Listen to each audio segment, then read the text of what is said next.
Bien. Donc, en tout cas, juste, je vais commencer avec juste une petite histoire parce que je sais que sinon, plusieurs gens vont poser ces questions. Et donc, je crois que c'est important de dire. Parce que même hier, j'ai parlé avec quelques-uns de vous. Et donc, pour vous, c'est une répétition, mais il n'y a pas de problème. Ou pas répétition, mais tu vas l'entendre encore. Donc, oui, c'est vrai que je suis fiancé. Mais je dois vous dire quelque chose concernant cette situation, cette bénédiction dans ma vie, parce que, tu sais, pour moi, une chose c'était que j'étais déjà satisfait en Jésus. J'avais vraiment pas besoin d'être marié dans le sens que, il y a beaucoup de gens qui, oh, je veux être marié, c'était pas comme ça pour moi, vraiment, honnêtement, le Seigneur, il sait. C'était pas une idée dans ma tête, mais honnêtement, c'était comme, Dieu, je veux te suivre jusqu'à la mort. Amen. Et c'était toujours le premier désir dans mon cœur. Donc, il y a 5 ans depuis qu'elle est dans ma vie, mais dans les derniers 3 ans, c'était quelque chose de plus sérieux, dans le sens que nous savons que, on a vu que Dieu était en train de travailler, mais toujours, il y avait quelque chose qui a bloqué, en fait, d'être fiancé. Et finalement, quand vraiment Dieu m'a montré que non, c'est l'obéissance d'être marié, c'était comme un petit parti de moi est mort, c'est nécessaire, n'est-ce pas? Mais c'est comme ça le mariage, n'est-ce pas? Je crois que c'est comme ça le mariage, je ne suis pas encore marié, mais je crois bien. Mais je vous ai juste dit ça il y a quelques minutes. Je suis parti à elle et j'ai dit, attendez, avant que nous soyons fiancés, je dois poser une question. Est-ce que tu es prêt d'être un veuve bientôt? Ce n'est pas normalement une question qu'on pose, mais je devais être honnête. Parce que mon premier amour, c'est Jésus. Et ça ne changera jamais. Et ce n'est pas que je ne veux pas être un homme fidèle à elle, oui. Je veux être un mari qui est comme Ephésiens chapitre 5 où je montre l'amour de Jésus vers elle. Et je sais que je peux simplement l'aimer comme je dois l'aimer si Jésus est mon premier amour. Donc je comprends un peu concernant la responsabilité que j'en ai à cause de la parole de Dieu. Mais il faut savoir que mon cœur ne change pas. Et je te dis que même la nuit avant mon mariage, une chose j'ai déjà dit à mes frères, je veux avoir une réunion de prière. Et tu sais, mon plus grand prière la nuit, même avant le mariage, c'est Jésus revient bientôt. Parce que vraiment, le grand désir sur mon cœur, et Dieu sait que je ne dis pas ces choses vers vous seulement. Il connaît mon cœur. Je veux le retour de Jésus. C'est ça le mariage que j'attends. Mais en même temps, je sais que nous les deux ensemble, on peut obéir le Seigneur ensemble, il y a des opportunités ensemble. Et bien sûr, je suis tellement reconnaissant pour elle et pour sa présence dans ma vie. Donc, priez pour nous que cette relation soit juste quelque chose que Dieu utilise pour sa gloire. Mais il faut savoir que j'aime Jésus beaucoup plus que je l'aime. Et c'est à cause de ceci que je peux l'aimer comme je dois l'aimer. Donc, je partage cette histoire parce que sinon, il y a beaucoup de questions concernant... Ouais, et chaque fois, je veux dire ça à des gens. Donc, maintenant, je vous ai dit tous. Et elle parle pas français, donc si elle regarde, elle comprend pas. Je vais traduire parce que, sans doute, elle a déjà entendu ça beaucoup de fois de ma bouche. Il y a des gens qui disent, mais Nathan, c'est pas gentil de dire les choses comme ça. C'est pas qu'est-ce qu'ils disent, c'est pas loving. C'est pas... Je dis, non. C'est la vérité. Nous les deux ensemble, on veut poursuivre Jésus et ensemble, on veut pousser un et l'autre vers lui. Et tu sais, la première question que j'ai toujours posée quand j'ai pensé à une relation un jour, d'être marié un jour, j'ai dit, est-ce que j'aime Jésus plus quand je suis près d'elle? Et est-ce qu'elle aime Jésus plus quand elle est près de moi? Si ce n'est pas le cas, ce n'est pas une bonne relation. Parce que si nous ne sommes pas plus proches à Dieu à cause d'un et l'autre, ce n'est pas la peine. Parce que le but de la vie, c'est de lui connaître. Et maintenant, je suis très content, heureux que Dieu nous a mis ensemble pour qu'on puisse lui connaître plus. Donc, ouais, voilà, la fin. Maintenant, on commence ce message. Vas-y dans vos Bibles à Marc chapitre 10. Marc chapitre 10. Et nous allons regarder un sujet qui, pour moi, c'est très intéressant. J'ai étudié ce sujet depuis 3 ans maintenant, mais toujours, je trouve des choses nouvelles parce que le sujet, une seule fois, on a 4 messages seulement aujourd'hui. Mais j'ai trouvé au moins 15 choses dans les évangiles que Jésus a fait une seule fois. Non, bon, attendez, ça ne veut pas dire qu'il a fait une seule fois, c'est que la parole de Dieu nous a dit seulement une seule fois que, bon, c'est enregistré une seule fois, on peut dire. Par exemple, une des choses qu'on va regarder aujourd'hui, on va voir la seule fois que Jésus a dormi. Bon, nous savons qu'il a quand même, je crois, il a dormi presque chaque jour, probablement. On voit, il y a des temps qui se lèvent, et si tu vas te lever, ça veut dire probablement que tu étais en train de dormir avant. Mais la parole de Dieu nous dit une seule fois quand il a dormi. Mais il y a plusieurs choses comme ça. Il y a des choses quand il a montré la joie. Il y a des temps qu'on voit que... la première chose qu'on va voir, je ne vais pas vous dire maintenant, mais c'est ici en Marc chapitre 10. C'est la seule fois qu'on va voir cette action dans la vie de Jésus. Mais quand quelqu'un fait quelque chose une seule fois, pour moi, ça dit quelque chose concernant le caractère. Parce que la question, c'est maintenant, si Jésus a montré la colère, et c'est vrai qu'il a montré la colère une seule fois, bon, ouais, il a montré la colère dans différents passages, mais la parole de Dieu nous dit dans un passage qu'il a montré du colère.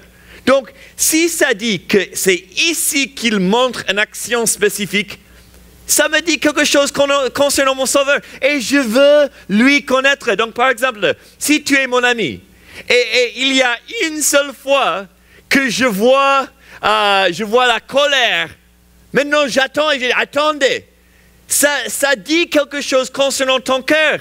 Ça explique quelque chose concernant ton caractère. Ça me montre où est ta passion, n'est-ce pas? Maintenant, je te connais plus parce que je vois quand est-ce que cette action, cette réaction, quand est-ce que ça sort. Et donc, quand je vois la vie de Jésus, je veux voir chaque détail.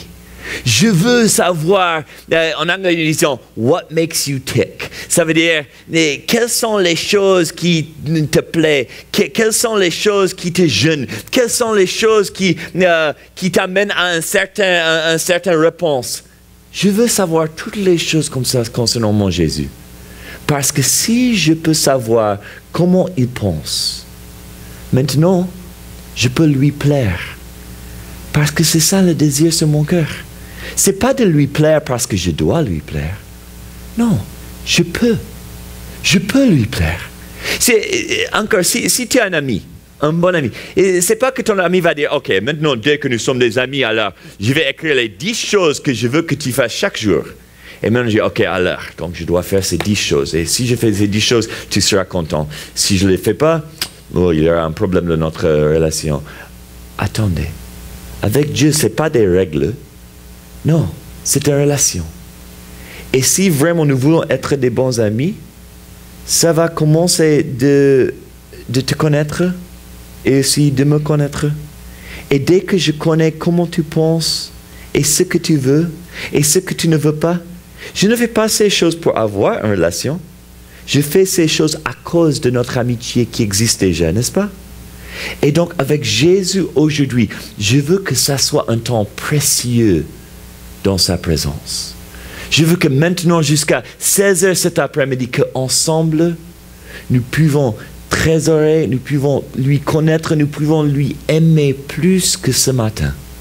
C'est ça le désir sur mon cœur. Donc, on va prier pour cette résultat et ensuite, on va regarder Marc chapitre 10 et on va voir la première chose que Jésus a fait une seule fois. Et je vous dis en vérité, ça va vous montrer quelque chose de Jésus que peut-être tu n'as jamais vu, mais certainement ça va vous montrer quelque chose de Jésus qui va nous toucher pour que nous aussi on peut montrer cette même action pour que Jésus réponde à nous comme il a répondu à cet homme dans ce passage. Donc, prions-nous. Dieu, Nous venons dans ta présence et nous savons que sans toi, nous ne pouvons rien faire. Et Dieu, je veux que tu nous changes. Je veux que tu me changes. Je ne suis pas venu ici à Québec, à Trois-Rivières, pour être le même. Je ne veux pas être le même homme que j'étais jeudi. Je veux être complètement différent lundi matin. Pas différent parce que je suis quelqu'un de différent, mais différent parce que je te connais plus. Parce que je connais tes pensées. Parce que je connais ton cœur. Et donc, Seigneur, je prie pour nous tous que, Seigneur, que tu travailles dans nos vies, dans une manière où à la fin de cette journée, que c'est toi qui vas recevoir toute la gloire, mais en même temps que c'est nous qui peut montrer cette gloire au monde qui a besoin de le voir.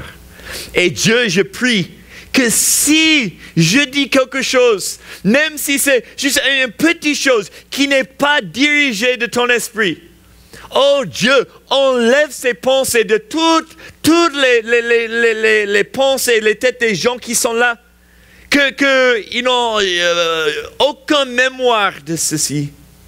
Mais si ce qui est dit est de toi, que ça soit tellement sur notre cœur que ça serait impossible de quitter cet endroit sans être changé pour ta gloire.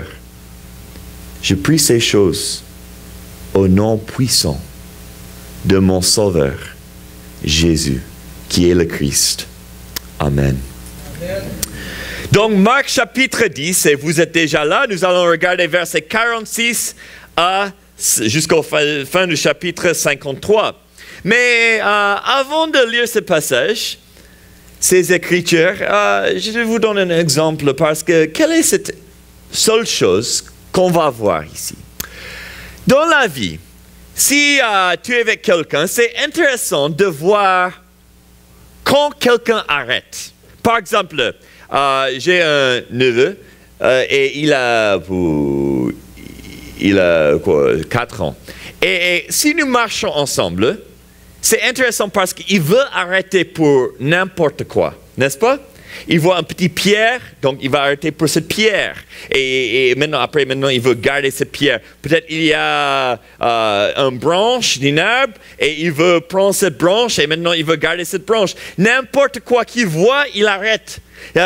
Surtout s'il y a des images des poissons, des choses comme peut-être dans une fenêtre d'un magasin ou Nemo, quelque chose comme ça. Et toujours, il doit arrêter. Après, il doit m'expliquer tout ce qui se passe dans cette histoire et c'est quel type de poisson et et je comprends même pas ce qu'il dit parce qu'il est plus intelligent que moi, mais en fait, voilà. Il arrête souvent. Peut-être... pour vous les hommes, tu marches avec une fille et tu es en train de marcher et tout d'un coup, tu vois que tu marches toute seule. Elle n'est plus là. Et tu dis, alors, qu'est-ce qui se passe? Et tu regardes et voilà, il y avait un magasin là derrière. Elle a vu quelque chose et peut-être elle est dedans ou peut-être elle regarde et tu vois que tu étais abandonné. Mais même chose avec les garçons. On part quelque part et on voit une voiture qu'on aime beaucoup. Et la fille, elle continue, mais nous, on ne continue pas. Pourquoi? On a vu quelque chose qui a pris notre attention, n'est-ce pas? On a vu quelque chose où on a une passion pour cette moto, cette voiture, je ne sais pas quoi. Peut-être on marche et on voit un match de foot sur la télé, et dans un bar ou quelque chose. Et on marche, on dit, attends, je dois voir le score, n'est-ce pas? Et donc, on arrête, mais elle n'arrête pas, elle continue. Et on voit que là où on arrête montre une passion et un intérêt, n'est-ce pas? Donc, pour moi, je trouve que c'est très intéressant. Pas un peu, très intéressant. Que dans toutes les Écritures, et il y a quand même beaucoup de pages, dans toutes les Écritures, il y a une seule fois. Arrête. Une seule fois. Mais alors, nous savons qu'il a arrêté plusieurs fois. Ouais, c'est vrai. Mais les Écritures nous disent une seule fois que le Dieu de l'univers, c'est lui qui a créé les étoiles, la lune, le soleil, nous. Il y avait une seule fois où Dieu lui-même, en chair, est arrêté. Et je vous pose la question, pourquoi? Qu'est-ce qu'il y avait dans cet exemple qui lui a fait arrêter? Parce que moi, je veux la même chose en moi. Je veux vivre une vie où quand Dieu me voit, il dit, attendez, waouh, c'est ça que je cherche. Et nous allons voir ce seul exemple où Dieu arrête. Et c'est dans ces Écritures en Marc chapitre 10. Je vais demander quelque chose de vous, que vous semez début juste pendant que je lis ce passage au commencement, pas chaque fois que nous lisons la parole de Dieu. Mais pourquoi est-ce que nous faisons ceci? Ce n'est pas parce qu'on doit le faire, on ne doit pas le faire. Et il y a beaucoup de fois que je ne demande même pas ça, peut-être plus tard aujourd'hui, nous serons assis. Mais je veux le faire pour cette première temps ensemble parce que quand je parle, il faut faire attention. Il faut prendre tout ce que je dis et il faut encore aller à la parole de Dieu pour voir est-ce que c'est vrai. Parce que je suis un homme et je prie que je serai dirigé par l'Esprit de Dieu. Je ne veux pas dire des choses à vous qui ne sont pas de Dieu. Je ne veux pas. Mais quand même, je suis toujours homme. Et donc, il faut faire attention. Il faut toujours revenir à la parole de Dieu et dire, est-ce que ça vient de l'Esprit de Dieu? Mais, quand nous lisons la parole de Dieu, vous pouvez savoir que chaque parole vient directement de lui. Et en Néhémie, on voit que quand la parole de Dieu est lue, tout le monde se lève pour honorer la parole de Dieu. Donc, je vous propose, je vous invite de vous lever juste en lisant ce passage. Verset 46. Ils arriveront à Jéricho, et lorsque Jésus en sortit, avec ses disciples et une assez grande foule, le fils de Timée, Bartimée, mendiant aveugle, était assis au bord du chemin. Il entendit que c'était Jésus de Nazareth, et il se mit à crier, « Fils de David, Jésus, aie pitié de moi !» Plusieurs le reprenaient pour le faire taire, mais il criait beaucoup plus fort, « Fils de David, aie pitié de moi !» 49. Jésus s'arrêta et dit, « Appelez-le. » Ils appelleront l'aveugle et lui disant, « Prends courage, lève-toi, il t'appelle. » L'aveugle jeta son manteau et se levant d'un bond, vint vers Jésus. Jésus, prenant la parole, lui dit, « Que veux-tu que je te fasse ?» « Rabboni, lui répondit l'aveugle, « que je recouvre la vue. » Et Jésus lui dit, « Va, ta foi t'a sauvé. » Aussitôt, il recouvra la vue et suivit Jésus dans le chemin. C'est la parole de Dieu et vous pouvez vous asseoir.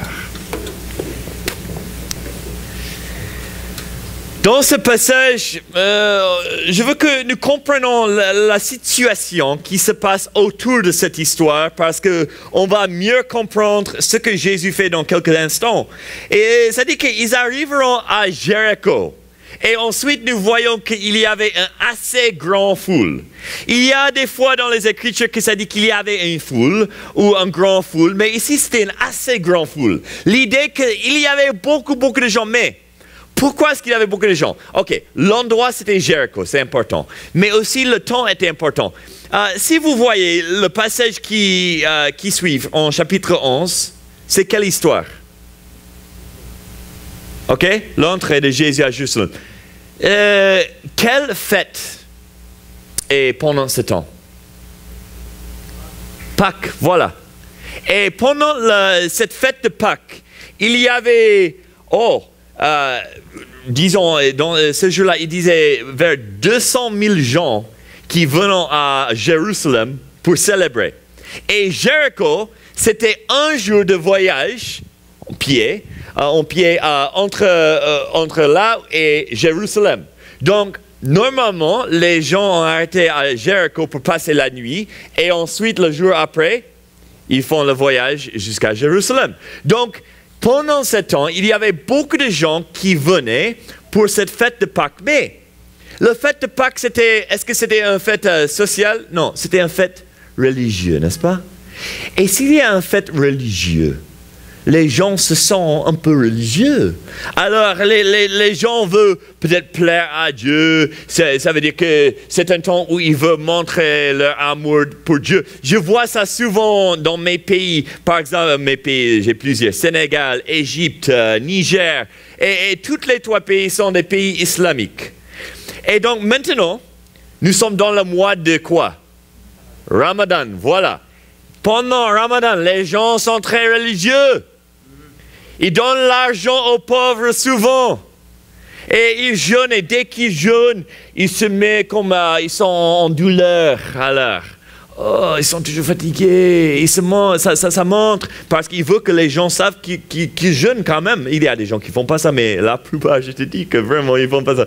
Ou, ils font beaucoup de choses pour que tout le monde sache qu'ils sont religieux. C'était la même chose pour les Juifs. Ils voulaient que les gens savent qu'ils obéissent la loi et aussi les principes que les pharisiens les ont partagés. Donc, Bartimée, quelle est sa profession? Mendiant. Voilà. Donc, est-ce que c'est un bon temps pour lui? Ah ouais! Magnifique! C'est le meilleur temps de toute l'année. C'est le temps où il va vraiment recevoir parce que les gens se sentent mauvais. Ils ont alors, je dois donner parce que sinon je ne serai pas content avec moi. Et donc ça c'est un temps merveilleux pour lui. Alors il va beaucoup gagner. Mais aussi il y a quelque chose d'autre. Nous voyons qu'il y avait une grande foule. Mais pour aller de Jéricho à Jérusalem, dans ce jour-là, il y avait vraiment un seul chemin. Bon, ouais, il y avait des autres chemins, c'était trop dangereux. Et ce chemin, c'était assez, quel est le mot là? Narrow. Étroit, voilà. C'était assez étroit. Et donc, si nous avons un grand foule, le grand foule ne peut pas passer au même temps. Donc, en anglais, on a un bon mot. Et en français, je ne pouvais pas trouver un mot qui était le même, mais bottleneck. Tu comprends bottleneck? Ça veut dire que quand il y a un petit chemin, n'est-ce pas, c'est étroit, mais il y a beaucoup de gens, donc vous tous, vous devez essayer d'entrer, donc ça prend du temps. Hier, on avait un bon bottleneck à l'aéroport de Montréal pour passer par Customs, n'est-ce pas? Et ouais, ouf, il y a beaucoup de gens, mais donc les lignes étaient comme ça, mais on devait passer par un petit ligne là. Donc, très lentement, finalement, on était là-dedans. C'était la même idée pour passer de Jéricho à Jérusalem. Donc, si tu es mendiant, où est-ce que tu veux être? Voilà, certainement. Là où chaque personne doit te voir, n'est-ce pas?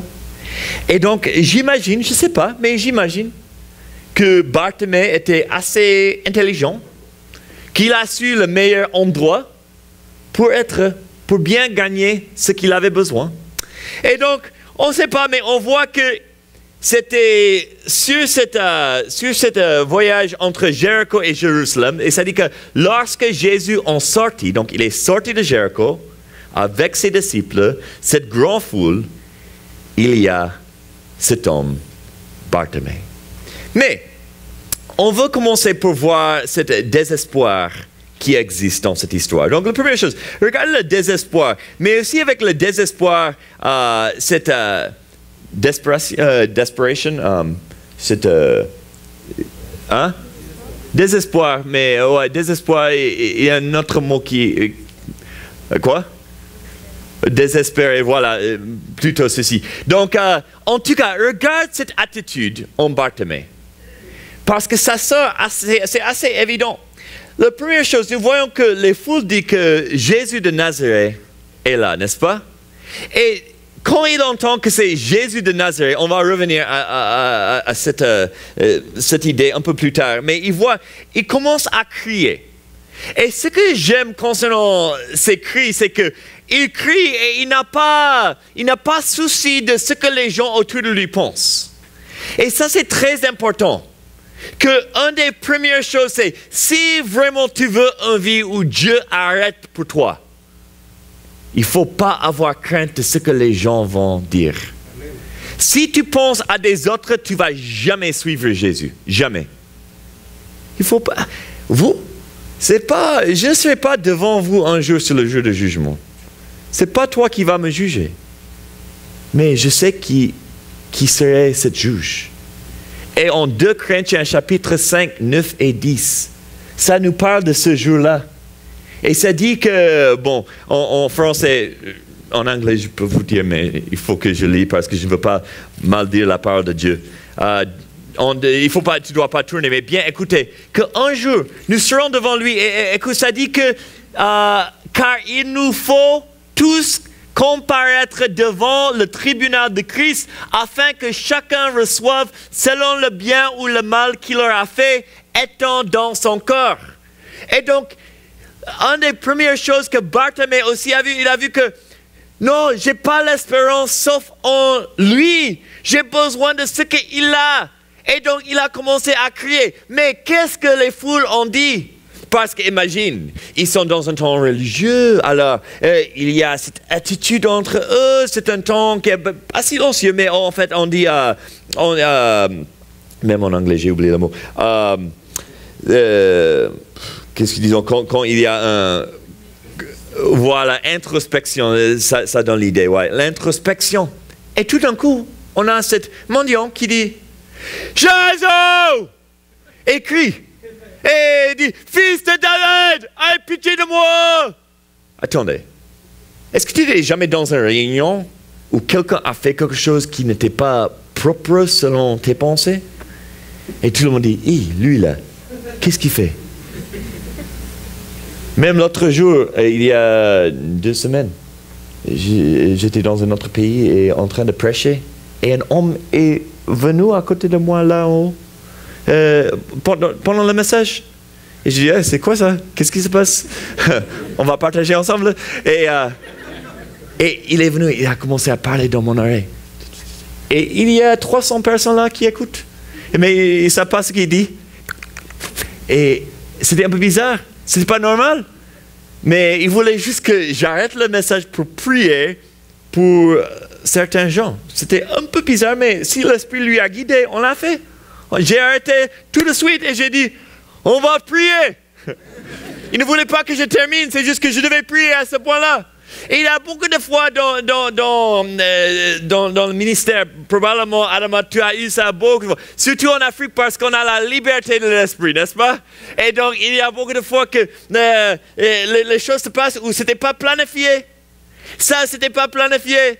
Ce n'était pas dans les idées des gens que quelqu'un va commencer à crier. Et ce que j'aime avec Bartimée, c'est quand les gens lui ont dit d'arrêter, qu'est-ce qu'il a fait? Même quoi? Plus qu'avant. C'est comme si tu as un petit bébé. N'est-ce pas? Moi, j'aime les bébés tellement. Je suis avec des bébés presque chaque jour au Niger, n'est-ce pas? Mais quand tu as un bébé qui pleure, toujours, si un bébé pleure, c'est à cette heure-là que je veux le prendre parce que qu'est-ce que tu peux faire? Il pleure déjà, alors tu peux juste amener la paix. Hein? Voilà, c'est win-win, n'est-ce pas? Mais est-ce que tu n'as jamais eu où le bébé il pleure et tu essaies, tu donnes à manger, tu changes de couche, tu fais n'importe quoi et il commence à pleurer plus qu'avant. Et tu dis, qu'est-ce que j'ai fait? Je vous ai donné tout ce que tu avais besoin et maintenant tu pleures plus. Qu'est-ce que tu veux, bébé? Alors, c'est quoi? Et j'imagine Bartimée comme un bébé. C'est comme il crie et les foules disent arrête, chut, chut, chut. Et dès que tu arrêtes, il dit Jésus! Like, arrête, mais je ne sais pas quoi faire parce que chaque fois qu'on dit arrête, il crie plus. C'est compliqué. Et maintenant nous avons cet aveugle qui crie constamment, sans arrêt.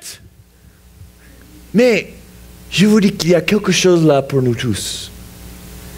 C'est lui seulement, dans toutes les Écritures, qui a pris l'attention de Dieu jusqu'au but que Jésus s'arrêta. Et dans ce monde, est-ce que nous avons cette attitude que sans lui, on ne peut pas avancer?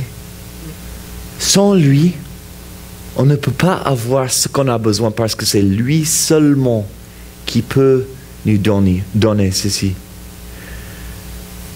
Je veux vous dire quelque chose en anglais parce que je peux le dire très facilement, mais après je vais l'expliquer en français. The problem is not that we cry out to God in desperation. The problem is that we fail to realize we're always desperate for Him. Tu comprends? Le problème dans notre vie, c'est que il y a des fois que nous ne voyons pas que nous sommes désespérés sans lui. On a besoin chaque instant qu'il agit. Mais il y a beaucoup de fois que nous vivons notre vie comme on n'a pas besoin. Est-ce que vous n'avez pas besoin à ces instants? Non. C'est lui qui te soutient. Mais quand nous ne voyons pas notre besoin pour lui, normalement on ne voit pas la gloire de Dieu, ni les œuvres de Dieu qui sont autour de nous. Est-ce que tu veux plus de foi? Les gens disent souvent, mais la foi, ça vient de Dieu. Ephésiens 2, 8 et 9. Ouais, tu as raison. La foi, ça vient de Dieu. Sans Dieu, tu ne peux pas avoir la foi. Mais attendez, Dieu me dit dans les Écritures où je peux avoir plus de foi. Il me dit, c'est pas compliqué. Tu veux plus de foi? C'est très simple. Romains chapitre 4, verset 20. Ça dit que, en tant que Abraham a donné gloire à Dieu, sa foi a augmenté. C'est simple. Tu veux plus de foi ce soir que ce matin? Ok? Je vous donne un petit exercice. Et je vous dis en vérité, vous aurez plus de foi en Dieu ce soir que ce matin. Le problème, c'est que la plupart de vous ne vont pas le faire. Parce que tu ne veux pas plus de foi. Allez, quand tu sors ici, à 16h, trouvez 100 choses dans votre vie quotidienne, juste pour donner Dieu la gloire. Ça peut être des petites choses. Ça peut être que ton cheveu pousse parce que mon cheveu ne pousse pas. Tu peux donner Dieu la gloire. Moi, je peux donner la gloire parce que je ne dois pas couper mon cheveu et gaspiller beaucoup d'argent. Donc, je peux aussi donner Dieu la gloire. Les petites choses. Mais donne Dieu la gloire que chaque gazon a une couleur qui est si puissante. Et tu sais, la plupart des gens, il y a des pièces de gazon, qu'est-ce qu'ils disent, blades of grass, n'est-ce pas, que personne ne va jamais voir. Mais ça existe. Ils ne vont jamais remarquer. Mais Dieu remarque parce que pour lui, c'est sa création. Et tout est magnifique. Et il faut sortir dans les bois et pour voir une fleur que personne ne va voir, sauf si tu as décidé d'aller trouver une fleur que personne ne va voir.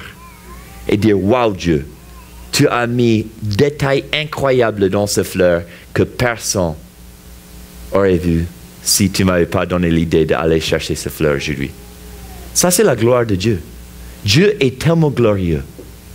Mais est-ce que nous avons cette idée qu'on n'a pas besoin de lui?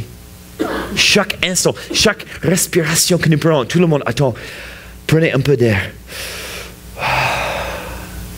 Tout ce qu'on a mis dans notre corps, c'est Dieu qui a mélangé, n'est-ce pas, ces choses ensemble pour que nous puissions avoir tout ce que notre cœur a besoin, que les organes ont besoin, que notre corps a besoin pour marcher. C'est Dieu, on donne lui la gloire. Waouh, il est fidèle. Et l'amour envers les autres, c'est Dieu qui me donne cet amour. Pourquoi? Parce qu'il m'a montré son amour. Je lui donne la gloire pour l'idée de l'amour. Les gens disent, comment est-ce que Dieu est un Dieu d'amour? Parce que sans lui, cette idée n'existe même pas. Mais alors, on voit que Bartimée a vu, si Dieu ne répond pas, je ne peux pas continuer dans la vie. Donc la première chose là, on voit ce désespoir de l'aveugle. Mais il y a une deuxième chose qu'on doit voir, la déclaration. Il y a une déclaration de Bartimée. Et quelle est cette déclaration? Attendez, vous regardez. Les foules, ils ont dit qui venait? Les foules ont dit qui? Quel nom pour Jésus? Jésus de Nazareth. Attendez, c'est ce que les foules ont dit, mais ce n'est pas ce que Bartimée a dit. Qu'est-ce que Bartimée a dit? fils de David. Il y a une différence. Tous les foules disent, ah, voici Jésus de Nazareth, Jésus de Nazareth, Jésus de Nazareth. Les foules sont tellement contentes. Mais attends, Jésus de Nazareth, c'est un titre de quoi? C'est un titre politique. C'est un titre de, il vient de cet endroit, cette région du pays. Et donc, les gens voient Jésus comme quelqu'un qui peut les sauver des Romains. Quelqu'un qui peut les sauver de leurs problèmes physiques. Mais je vous dis que cet homme aveugle n'a pas vu Jésus comme les foules l'ont vu. Tu sais, je pose la question, qui était vraiment aveugle dans cette histoire? C'était les gens qui avaient des yeux qui marchent. Et nous voyons que cet aveugle n'a pas dit Jésus de Nazareth, il a dit Jésus, fils de David. Mais pourquoi? Bon, je vais suggérer quelque chose, et probablement il y a des autres raisons, mais si tu es aveugle, ou si tu as un problème physique, n'importe quoi, en principe, on cherche des solutions. Peut-être nous allons au docteur, mais probablement la première chose que tu vas faire, tu vas aller à Google. Et tu vas chercher la réponse là. Tu vas mettre tous tes symptômes et tu vas voir qu'est-ce qui se passe et est-ce qu'il y a une solution et J'imagine que cet aveugle a fait la même chose sans Google parce que ça n'existait pas à ce temps-là, mais probablement il a cherché des médecins, probablement il a cherché des possibilités. Mais vas-y à Ésaïe chapitre 61. Parce qu'il y a une parole concernant le Messie qui devait venir. Et je crois bien que ce Bartimée a bien connu cette promesse. Ésaïe chapitre 61. Et regardez juste verset 1. Ça dit que l'Esprit du Seigneur, l'Éternel, est sur moi.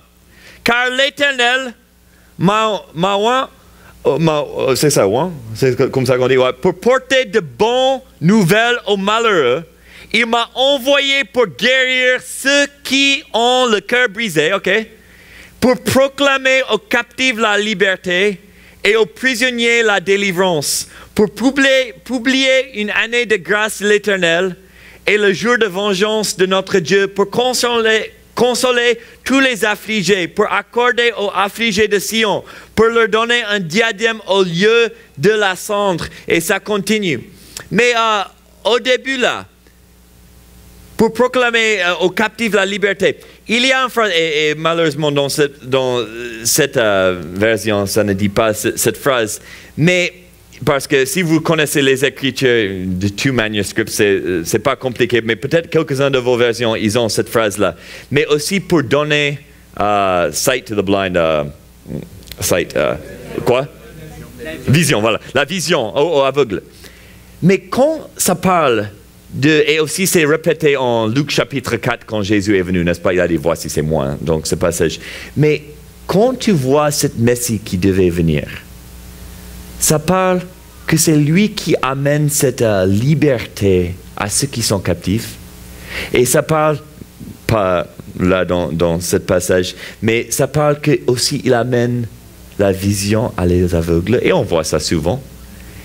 Donc maintenant, quand Bartimée fait cette déclaration, qu'est-ce qu'il dit? Il ne dit pas que Jésus est quelqu'un qui est venu pour les sauver physiquement seulement. Il dit qui est l'identité de Jésus. Il dit que c'est lui, le Messie, qui est promis de Dieu. Il voit plus que ce que les foules voient, parce qu'il voit que c'est lui la solution pour les hommes aussi. Et donc je veux poser la question, qui est Jésus pour vous tous? Parce que, attendez, c'est facile pour nous de dire, ah oui, Jésus c'est mon sauveur. Mais attendez, si nous disons seulement que Jésus est notre sauveur, c'est presque comme les foules qui voulaient être sauvés des Romains. On veut être sauvés de l'enfer. On veut être sauvés de la pénalité de la mort.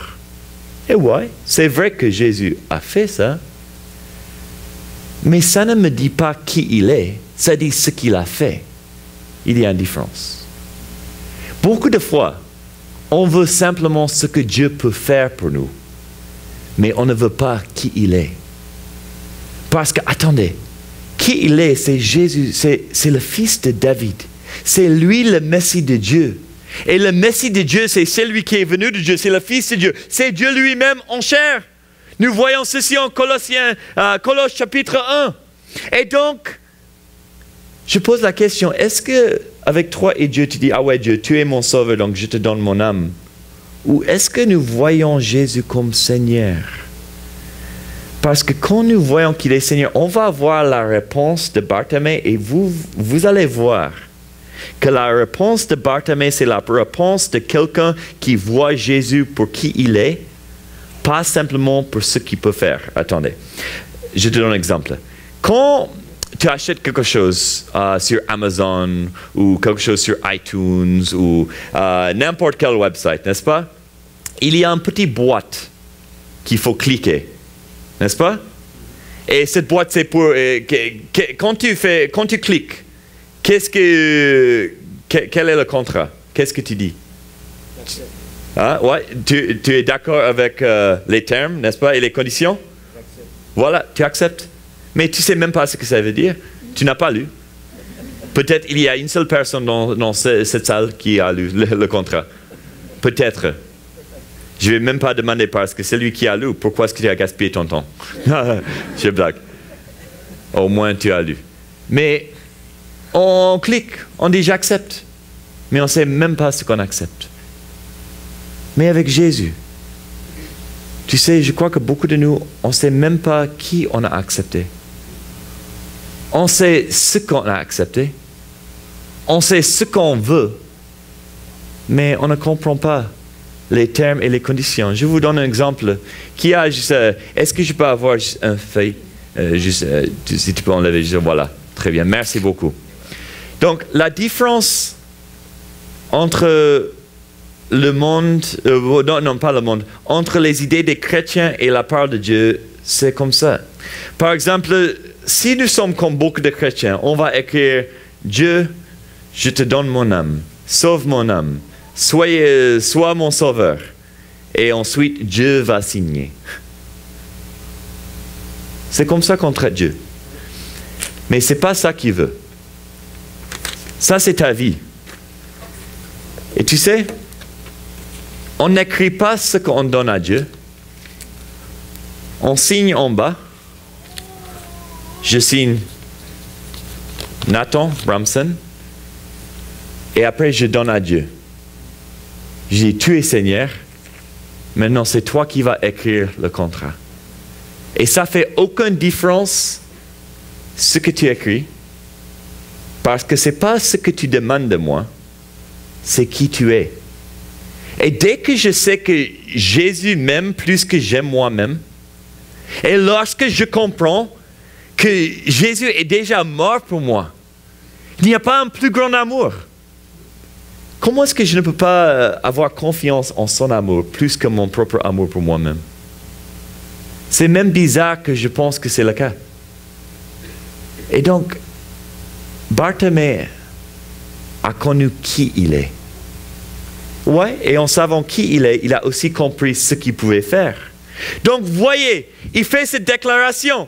Et dès qu'il fait cette déclaration, regarde ce que, encore au passage là, en Marc chapitre 10, regarde, ça dit, en verset 48, « Fils de David, aie pitié de moi. » Et quelle est la première phrase en 49? Jésus s'arrêta. Voici, c'est à cet instant que Jésus est arrêté.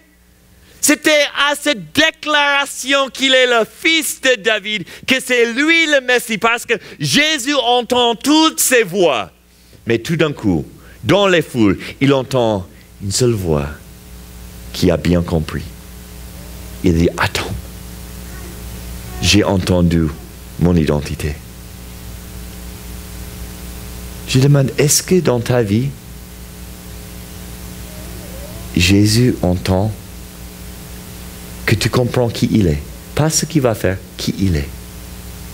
Et dès que tu es soumis à sa personne, à qui il est, à son amour pour toi, à son caractère, je crois que c'est là où Dieu arrête et dit, ah, voici, tu comprends que je ne suis pas simplement une bonne idée, pas simplement quelqu'un qui peut te sauver. Je suis Seigneur de tout.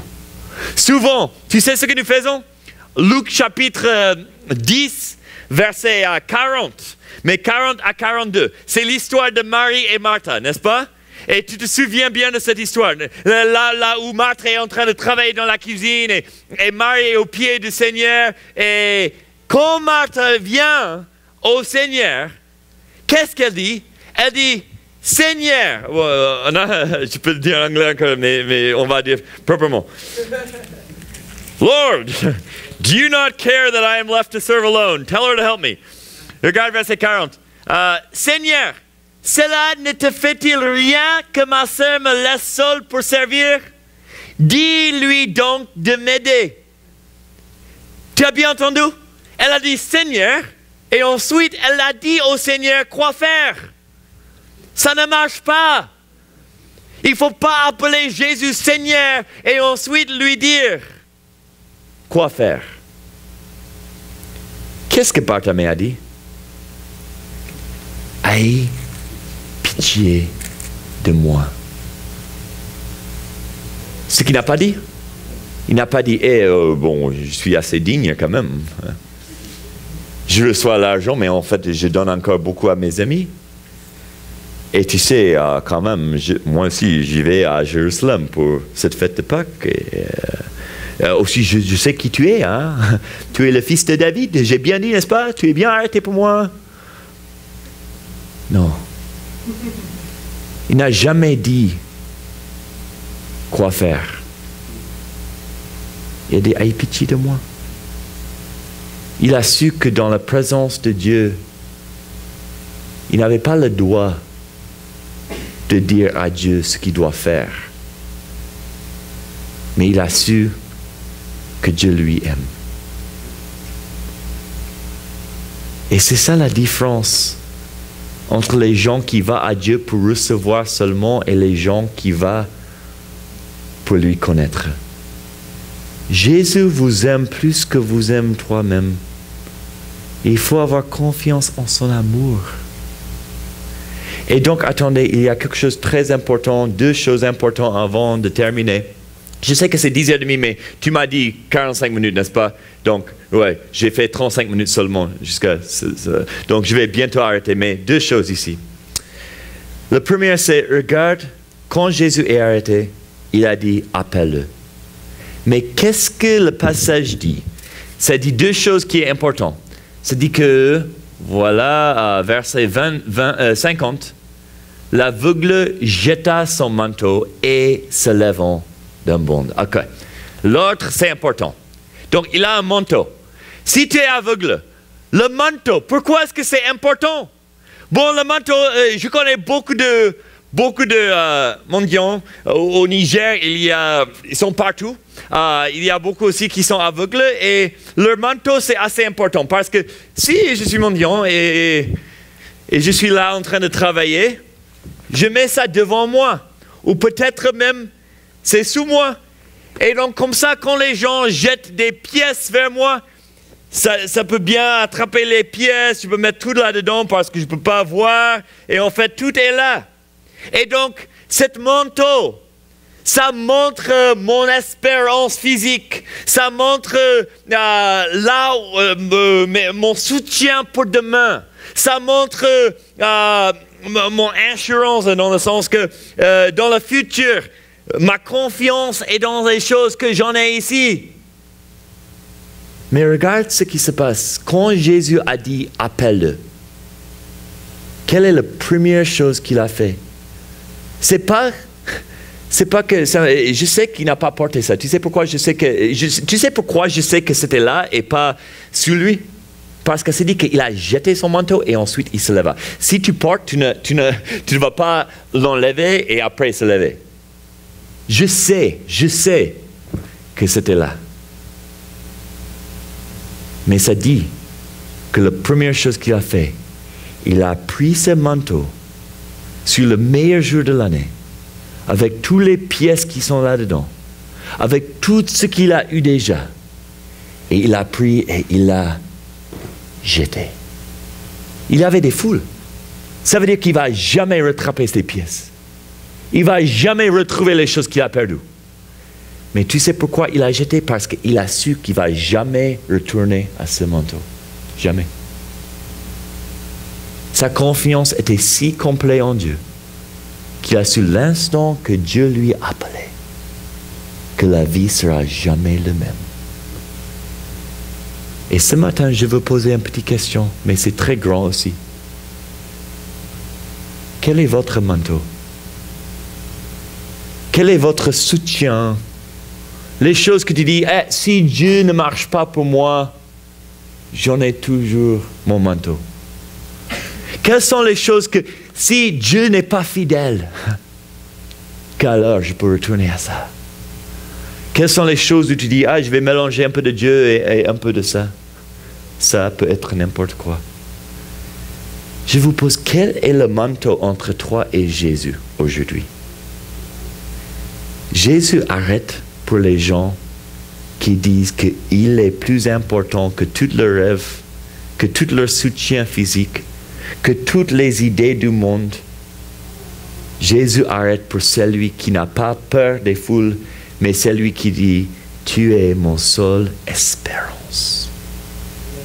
Quel est votre manteau? Voici, c'est celui pour qui Jésus va arrêter. Et la dernière chose, et je termine avec ça, c'est son nom. Tu as remarqué que ça dit Bartimée, le fils, c'est intéressant, ça dit Bartimée, mais avant le fils de Timée. Pourquoi est-ce que ça dit toutes les deux choses? Parce que, est-ce que vous savez qu'en araméque, Bartimée veut dire le fils de Timée. Donc c'est comme le passage dit le fils de Timée, le fils de Timée. Tu comprends, c'est un peu bizarre. Pourquoi est-ce que ça dit le fils de Timée, le fils de Timée? Bon, c'est important. Parce que Tamé, ça peut être en araméque ou ça peut être en hébreu. Et en hébreu, Tamé veut dire impur. Ce qui est impur. Bar, c'est le fils de.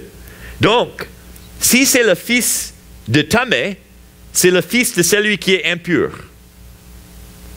Mais, si c'est Tamé, en araméque, c'est le fils de celui qui a une valeur très haute. Et je veux que vous voyez que les Écritures ne voient pas ce que le monde a vu ce jour. Le monde a joué un mendiant qui est aveugle, celui qui n'a pas de valeur dans les yeux du monde. Et Jésus a dit, attendez, c'est pas simplement quelqu'un qui n'a pas de valeur. Ça, c'est la seule personne pendant tous mes 33 ans sur la terre que je vais arrêter pour lui. C'est un homme de si grande valeur que le Dieu de l'univers va arrêter tout pour dire, appelez-le. Et je vous pose la question, est-ce qu'il y a des gens autour de nous, même peut-être dans cette salle aujourd'hui, tu ne penses même pas à eux? Tu dis, ah ouais, c'est le fils de l'impur. Pourquoi? Parce que ce qu'ils ont fait dans leur passé. Et Dieu dit, non, non, tu ne vois pas ce que je vois. Je ne vois pas l'impur. Je vois quelqu'un pour qui je suis mort. Et si je suis mort pour eux, ça veut dire qu'ils ont une valeur qui est plus que quelque chose que tu peux imaginer. Ce Bartimée, ignoré dans les yeux du monde, était quelqu'un précieux dans les yeux de Dieu. Que nous aussi, que nous voyons que Dieu veut cette relation avec nous. Il nous a déjà donné l'opportunité, mais la question c'est, est-ce que nous allons jeter notre manteau? Est-ce qu'on va lui dire qui il est, même quand le monde autour de nous nous dit, tu es fou? Et nous disons non. En tout cas, la seule chose que j'ai besoin, c'est d'être avec lui. Et dès que je suis avec lui, tout ce que j'en ai besoin sera fait. Cherchez d'abord le royaume de Dieu et sa justice, et toutes ces choses vous serez données en plus. Prions-nous. Dieu, merci pour ta parole ce matin. Et Dieu, je prie que tu nous montres quel est notre manteau. Quelles sont les choses qui sont entre nous et toi? Quelles sont les choses où nous avons la confiance en ces choses et pas en toi et qui tu es? Et Dieu, aide-nous ce matin d'être les hommes et les femmes fidèles. Pas fidèles dans nos actions, mais fidèles en connaissant qui tu es et en être soumis à toi comme Seigneur. Aide-nous, parce que sans toi, c'est impossible. Au nom de Jésus, je prie toutes ces choses.